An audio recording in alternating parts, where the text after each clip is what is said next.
खुदावंद मसीह यीशु में मेरे अजीजों, मैं प्रभु यीशु मसीह के जिंदा और मुबारक नाम में आप सबको सलाम अर्ज करता हूं।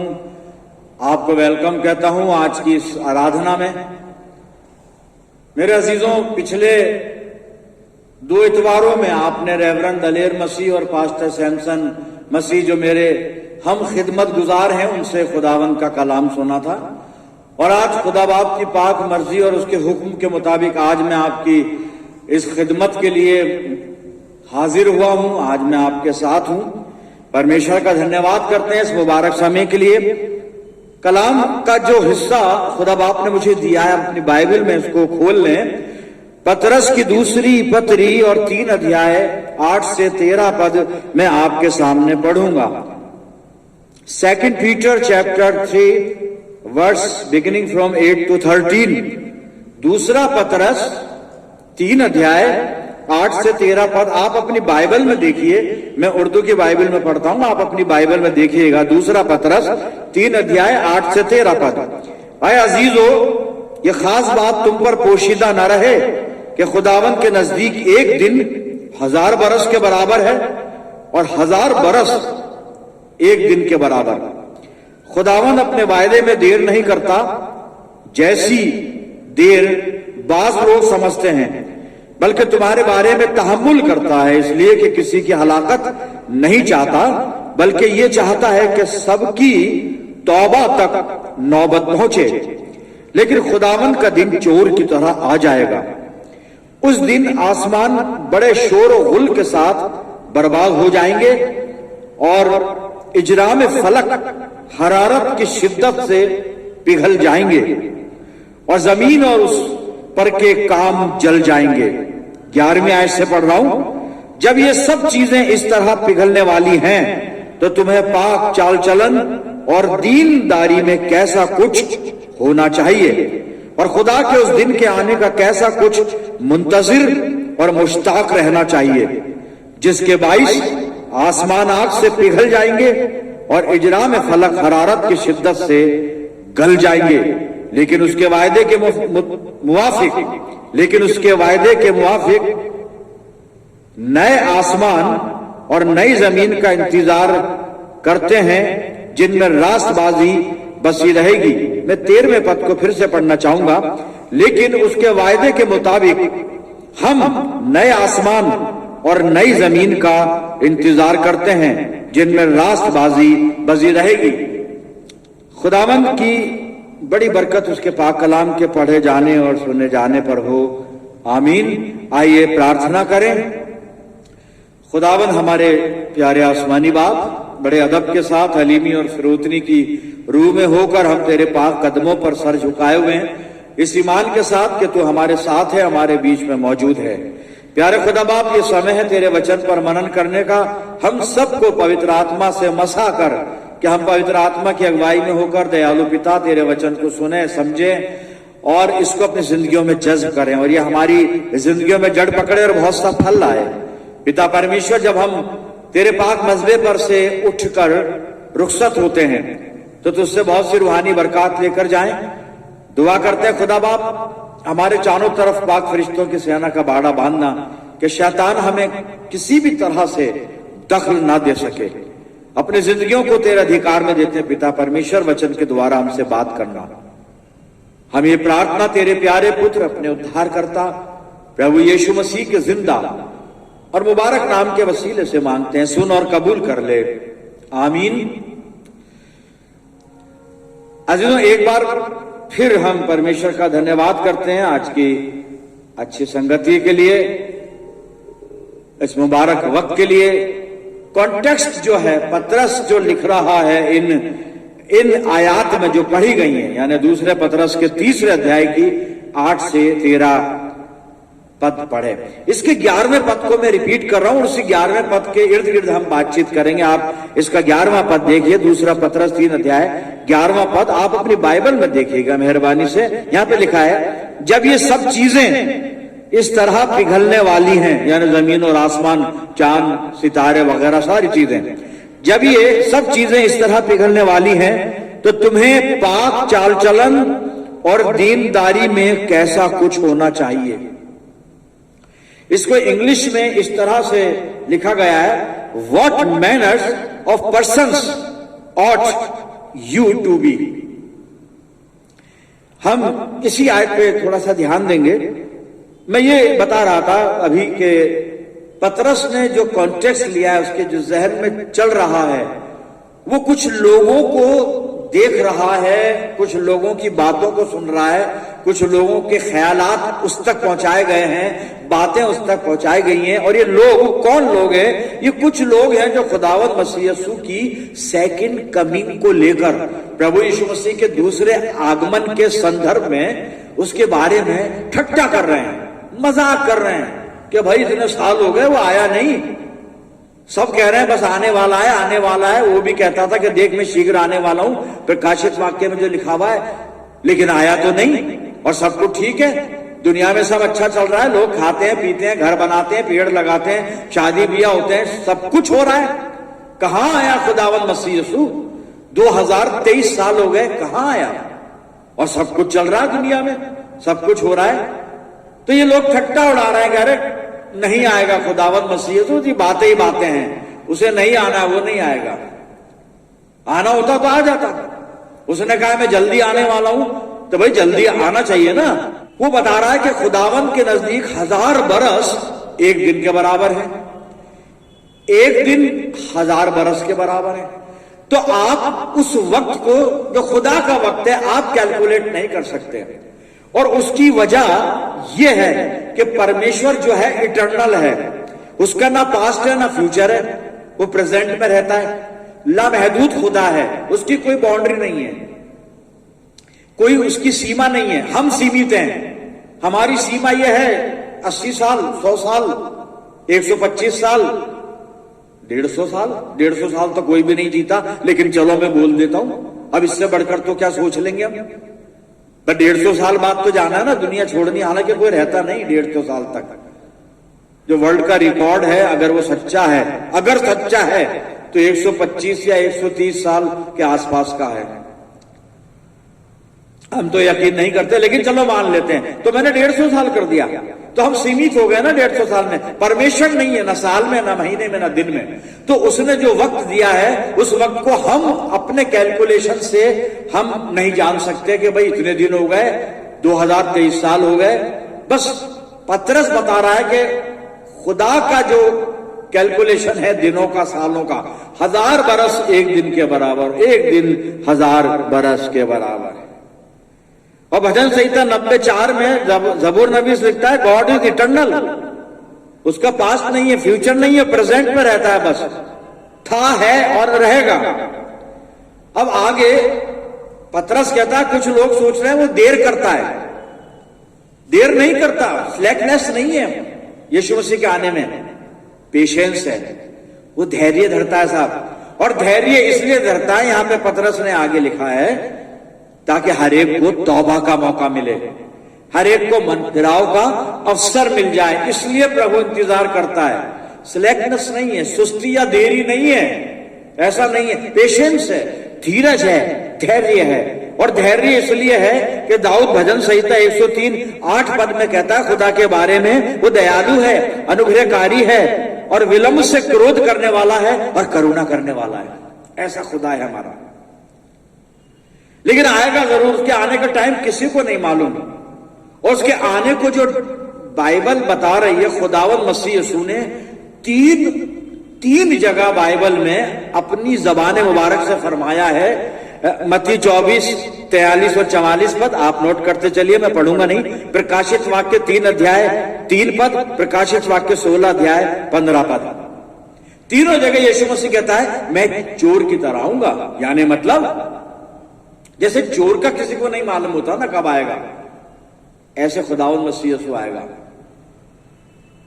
चोर बनकर नहीं आएगा, लेकिन आने का जो अंदाज और टाइम होगा, समय होगा, चोर की तरह होगा। क्योंकि किसी को नहीं मालूम चोर कब आएगा। अगर ये लोग जानते होते तो जो आज चोरियां हो जाती हैं, लाखों रुपए की डकैती पड़ जाती है, एटीएम उखाड़ लिए जाते हैं, लाखों रुपए बैंक के लूट लिए जाते हैं, ये नहीं होती घटनाएं। लेकिन नहीं मालूम ना, चोर और डाकुओं का समय किसी को नहीं मालूम,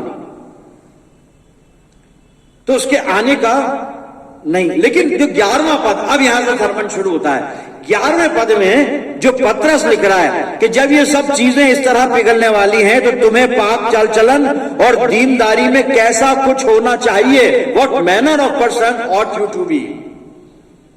यानी पतरस का कहने का मतलब मेरे अजीजों यह है कि आप इवेंट पर ध्यान मत दीजिए। पतरस इवेंट की बात नहीं कर रहा है। आजकल बहुत जगह सेकंड कमिंग ऑफ जीसस के बारे में बहुत जबरदस्त सुना और कहा जा रहा है। बड़ी इस पर रिसर्च हो रही है। लोग अपने अपने ख्याल अपने अपने तरीके से मसीह यीशु के आने की परिभाषा बता रहे हैं लोगों को। अब मैं ये नहीं कह सकता वो क्या है, लेकिन मैं इत्तिफाक नहीं करता इन सब बातों से जो बताया जा रहा है। मैं बाइबल से इत्तिफाक करता हूं। जो बाइबल में लिखा है उसको इंसान अगर अपनी जबान से समझा रहा है तो गलत समझा रहा है। हम तो बाइबल को सुनते हैं। बाइबल बिल्कुल सही बात करती है और सच बात करती है। और पतरस कलीसिया का ध्यान इस बात पे ले जाना चाहता है कि कलीसिया उस इवेंट के बारे में नहीं सोचे, अपने बारे में सोचे। पतरस इवेंट को नहीं सोचता, वो आएगा, आसमान पिघल जाएगा, जमीन पिघल जाएगी। हां, बाइबल में लिख दिया पिघल जाए पिघल जाए, चांद सितारे पिघल जाए, जी हां पिघलेंगे, पिघल जाए पिघल जाए। इंटरनेशनल वॉर हो जाए, वो चली रही है, वो तो चलती रहती है, पहले भी चलती थी, अभी भी चलेगी, आगे भी चलेगी। महामारियां आएंगी, यीशु मसीह ने सब बता दिया ना, वो हो रहा है। ये इवेंट है। और पतरस जो है वो कलीसिया से निवेदन कर रहा है कि तुम इवेंट पर ध्यान मत दो, अपने ऊपर ध्यान दो। पतरस कलीसिया के बारे में सोचता है कि मसीह यीशु तो आ जाएगा अपने वक्त मुकर्ररा पे, जो निर्धारित समय प्रभु यीशु आएगा, कोई इसमें शक नहीं है, संदेह नहीं है। लेकिन क्या कलीसिया तैयार है अपने दुल्हा के साथ यरूशलेम की नगरी में जाने के लिए, स्वर्गीय स्थानों पर जाने के लिए? क्या हम तैयार हैं? पतरस बड़ी ईमानदारी से इवेंट को अलग रखकर, आज लोग इवेंट पर बड़ा प्रकाश डालते हैं और इस इवेंट को इतना लुभावना बनाकर प्रेजेंट कर रहे हैं। लोग सुनते हैं साहब घंटों इवेंट। अरे हम अपनी जिंदगी के बारे में सोचें। इवेंट तो हो जाएगा, घटनाएं घट जाएंगी, घट भी रही है, घटती रहेंगी, घटेंगी, वो सब कुछ होगा। प्रभु आ जाएगा, न्याय होगा, सब कुछ होगा, वो तख्त पे बैठेगा, सब कुछ होगा। हमारा क्या होगा? पतरस कलीसिया से ये कह रहा है कि तुम अपने बारे में सोचो, इवेंट पर ध्यान मत दो। और अपने बारे में सोचने के लिए 11वें पद में उसने लिखा है कि जब वो आएगा और जब ये समय बिल्कुल मुकर्रर है तो हमें तैयारी ये करनी है कि हमें पवित्र चाल चलन में, हमें पाक चाल चलन में और दीनदारी में, दीनदारी यानी होली कंडक्ट, यानी पवित्र चाल चलन होली कंडक्ट, और दीनदारी का मतलब यह गॉडलीनेस, गॉडलीनेस भक्ति जिसको कहेंगे हम। हमें अपने जीवन की यानी चाल चलन में पवित्रता और जिंदगी में हमें गॉडलीनेस, भक्ति रखनी है। ये हमारा काम है। हम इवेंट के पीछे नहीं भागते फिरे, अपने आप को तैयार कर लें प्रभु यीशु मसीह के साथ जाने के लिए। मेरे से क्या कलीसिया तैयार है आज? क्या मैं तैयार हूं आज? या वो इवेंटों में उलझा हूं, खुद भी उलझाऊं, दूसरों को उलझा रहा हूं? ये हो गया वहां, ये हो गया Ukraine Russia, Russia Ukraine, Pakistan Hindustan, फलाना ये वो। अरे भाई, हम अपनी आत्माओं की चिंता करें।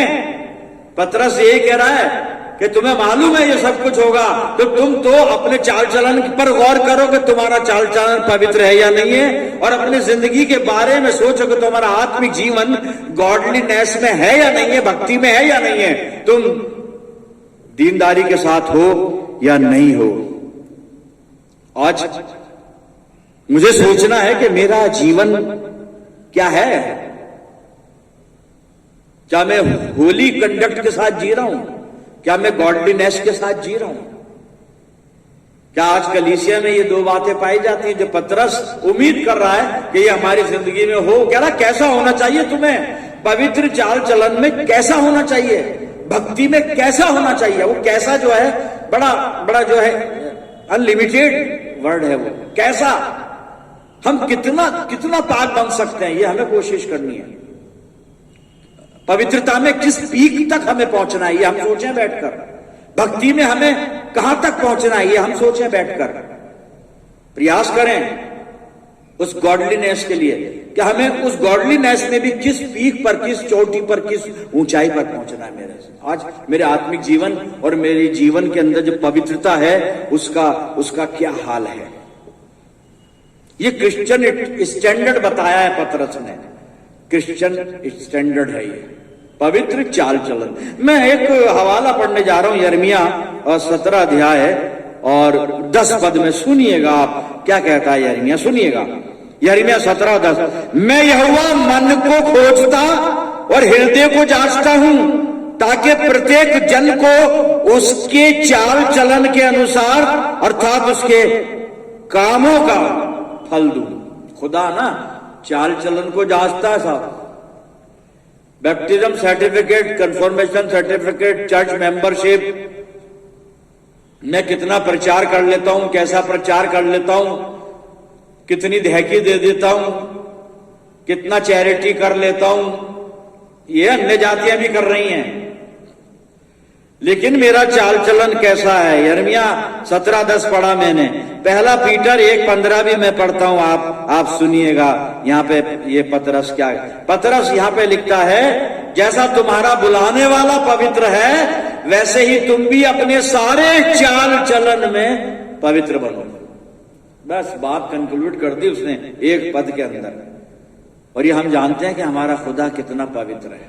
और पतरस 2 चीज कलीसिया में देखना चाह रहा है, पवित्र चाल चलन में पवित्रता और भक्ति, गॉडलीनेस। मेरे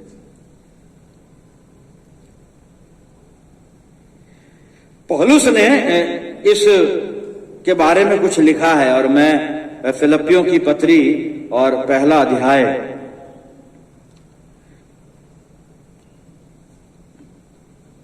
और इसका 27 पद आपके सामने मैं पढ़ना चाहूंगा। फिलिप्पियों और इसका पहला अध्याय और 27 पद सुनिएगा आप। यहां क्या लिखा है? यहां पे लिखा है, केवल इतना करो कि तुम्हारा चाल चलन मसीह के सुसमाचार के योग्य हो, कि चाहे मैं आकर तुम्हें देखूं चाहे ना भी आऊं, तुम्हारे विषय में यही सुनूं कि तुम एक ही आत्मा में स्थिर हो और एक चित्त होकर सुसमाचार के विश्वास के लिए परिश्रम करते हो। पौलुस कह रहा है बस इतना करो कि तुम्हारा चाल चलन प्रभु यीशु मसीह के सुसमाचार के अनुसार हो। सिर्फ इतना करो, not the less not the much, बस इतना करना है। मैं कहूं मेरे अजीजों, अपने जीवन के बारे में सोचूं। और फिर यही जो पौलुस है, जब ये तीतुस को पत्र लिख रहा है, तीतुस अपने शिष्य को जब ये लिख रहा है, और उसका 2 अध्याय और मैं 11-12 पद पढ़ रहा हूं, आप सुनिए क्या लिखता है पौलुस। क्योंकि परमेश्वर का वो अनुग्रह प्रकट हुआ है जो सब मनुष्यों के उद्धार का कारण है, और हमें चेतावनी देता है कि हम अभक्ति और सांसारिक अभिलाषाओं से मन फेर कर इस युग में संयम और धर्म और भक्ति से जीवन बिताएं। भक्ति की बात कर रहा था ना पतरस, पहले पवित्रता देख ली हमने, फिर अब ये पौलुस भक्ति के बारे में लिख रहा है तीतुस को कि हम भक्ति के साथ जीवन बिताएं, भक्ति के साथ।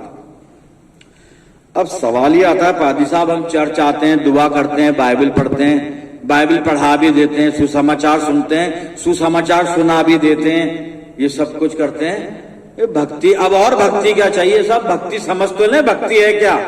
बाइबल किसे भक्ति कह रही है ये तो समझ लें हम।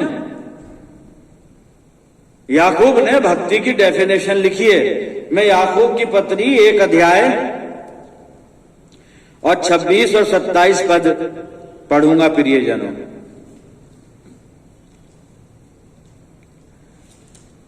याकूब की पत्री और इसका 1 अध्याय और 26 और 27 पर सुनिएगा। यदि कोई अपने आप को भक्त समझे और अपनी जीभ पर लगाम ना दे, पर अपने हृदय को धोखा दे, तो उसकी भक्ति व्यर्थ है। आगे भी सुनिएगा 27 पद में। अब भक्ति है क्या? याकूब ये लिख रहा है, पवित्र आत्मा की अगुवाई में होकर हमारे परमेश्वर और पिता के निकट शुद्ध और निर्मल भक्ति ये है कि अनाथों और विधवाओं के क्लेश में उसकी सुधि लें और अपने आप को संसार से निष्कलंक रखें। यह है साहब भक्ति। मेरे अजीजों, अपने जीवन पर गौर करें, क्या ये पवित्रता हमारे जीवन में है? क्या ये भक्ति हमारी जिंदगी में पाई जाती है? हम कहां पर हैं? और आखिरी हवाला मैं याकूब की मार्फत पढ़ना चाहूंगा। याकूब जो है वो जब बात करता है चाल चलन की, तो कुछ लिख रहा है याकूब, और याकूब का 3 अध्याय और उसका 13 पद सुनिएगा। याकूब क्या कहता है? याकूब 3 और 13 पद। तुम में ज्ञानवान और समझदार कौन है, जो ऐसा हो वो अपने कामों को अच्छे चाल चलन से उस नम्रता सहित प्रकट करे जो ज्ञान से उत्पन्न होती है।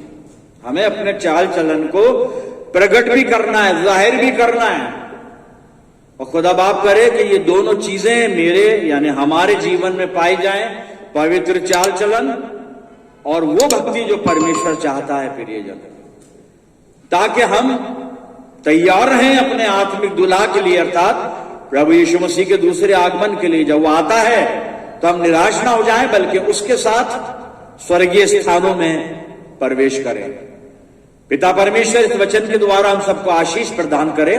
आइए दुआ करें। खुदावन हमारे प्यारे आसमानी बाप, धन्यवाद करते हैं जिंदा मुबारक कलाम के लिए, जो मसीही जिंदगी में जीने के तौर तरीके हमें सिखाता है। परम पिता परमेश्वर, आज जो कुछ वचन ने हमें सिखाया, होने दे हम इस पर चलने वाले हों, और खुदावन मसीह यीशु के दूसरे आगमन के लिए अपने आप को इस तरह से तैयार करें जिस प्रकार से तेरे इस पवित्र संत ने हमें बताया कि पवित्र चाल चलन हमारा हो, और हम दीनदारी के साथ अर्थात भक्ति के साथ, वो भक्ति जो परमेश्वर चाहता है, उसके साथ हम जीवन बिताएं।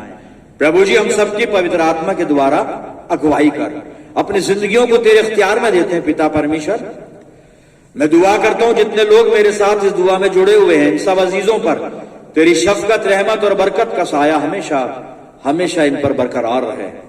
प्यारे खुदावंद, हम सब मिलकर पूरे आलम के लिए दुआएं खैर करते हैं। परम पिता परमेश्वर, अपने जीवन तुझे सौंपते हैं प्रभु।